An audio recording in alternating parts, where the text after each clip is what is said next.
नमस्कार, recipes bye जय मध्ये आपलं स्वागत आहे। आज आपण करणार आहोत ओला नारळ आणि केळ्यांची वडी।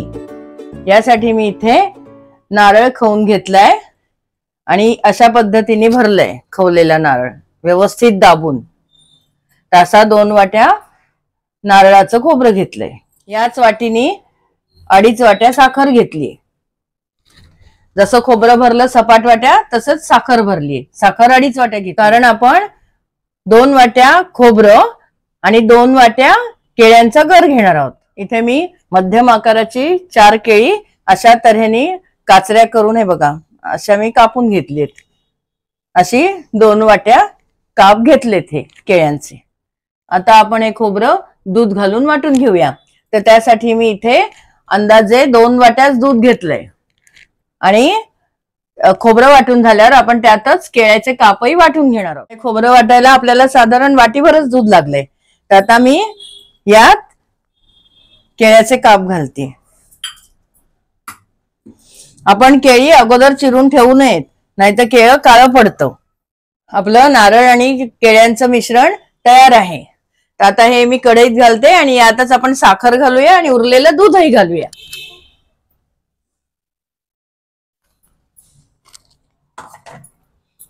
ही साखर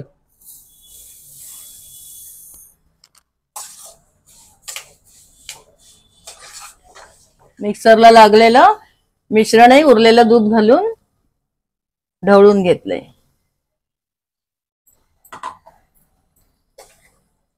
आता हे मिश्रण आपण मध्यम ते मोठ्या गॅसवर सतत ढवळत राहायचे।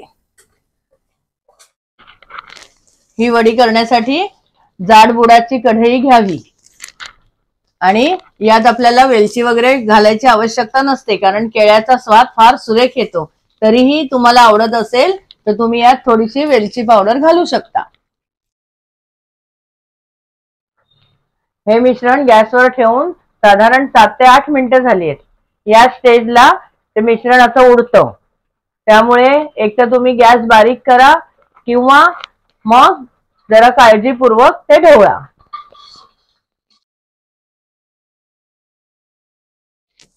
आता आपण मिश्रण गॅसवर ठेवल्यापासून 25 मिनिटं झाली आहेत आणि याच्यातली गेली 5-6 मिनिटं मी गॅस एकदम मंद ठेवलाय, कारण या स्टेजला ते लागू शकतं मिश्रण आणि सतत ढवळलंय तळापासून।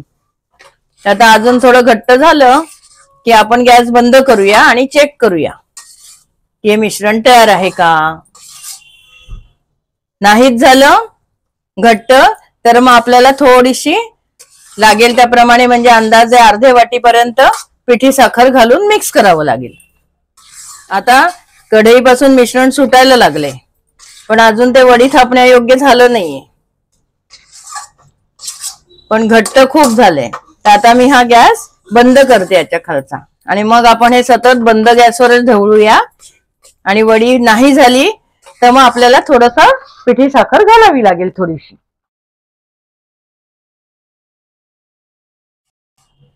आपण गॅस बंद करून बंद गॅसवर हे मिश्रण मी जवळजवळ 15 मिनिटं ढवळलंय अधूनमधून, तरी हे मिश्रण सुकलं नाहीये। म्हणून मी आता पुन्हा गॅस लावलाय आणि आता आपण अजून काही वेळ हे मिश्रण गॅसवर ठेवूया।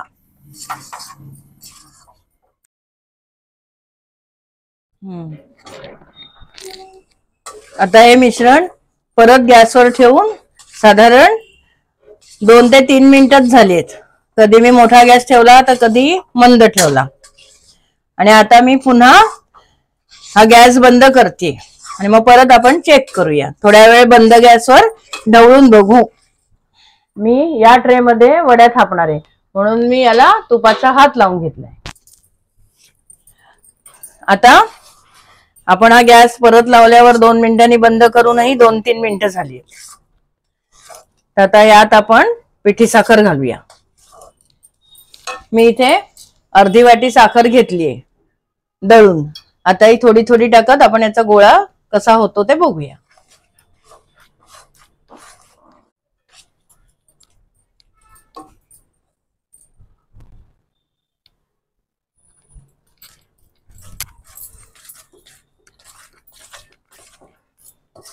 हे बघ सुकलं ना छान. हो आता छान गोळा होईल असं वाटतं. हे मुळात मी 3 वाट्या साखर घातली असती तरी चाललं असतं, पण कधी कधी काय होतं गोडसर जास्ती वाटतात वड्या, म्हणून मग लागेल तशी घातलेली बरी. हे बघा आपली पिठी साखर मिसळून झालीये. आता आपण 2 मिनिटं हे असंच ढवळूया अधूनमधून आणि मग वडी थापूया. हे बघा मी अगदी एखादा मिनिटच हे ढवळलंय. आता आपण हे मिश्रण थापूया.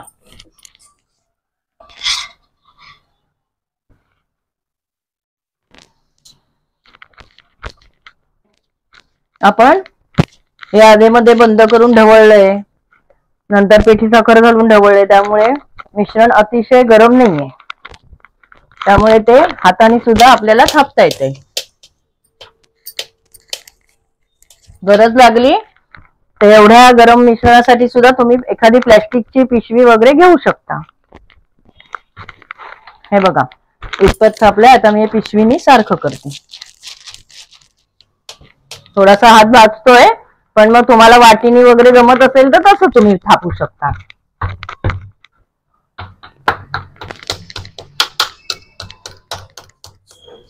वा छान झाली थापून एकदम. कशी झाली अशी वाटीनी छान फिरवायची म्हणजे एकदम छान गुळगुळीत तुकतुकीत वड्या होतात. आता या थोड्या सेट झाल्या की आपण या वड्या कापूया. हे बघा आपण वडीचं मिश्रण थापल्यापासून साधारण 20 ते 25 मिनिटं झाली आहेत. आता आपल्या वड्या छान सेट झाल्यात. आता ह्या आपण कापूया. तुम्हाला हव्या तशा तुम्ही वड्या कापू शकता.